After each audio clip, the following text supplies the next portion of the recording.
Unsaon pag-download og video diri sa TikTok. So ako ipakita karon kani nga video akong i-download.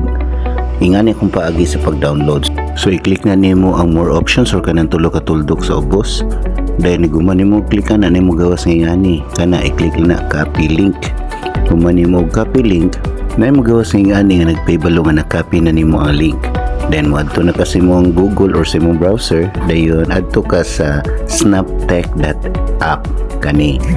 Diha nimo i-paste ang imuhang na-copy nga link ganina. So kana atong suwayan na i-paste, then pislita ra ng download. Mo nimo pislit sa download, paabuta lang ka diyot, dayon mo notify na ang downloading o na-download na. I-click lang na nimo ang open kanang nasa ibabaw kana. Kung makita nimo asa nga folder siya na save, so tanaw nimo dara muna ni ang snaptik na atong gi-download kana. Ug shout out to Sir Edijan Miano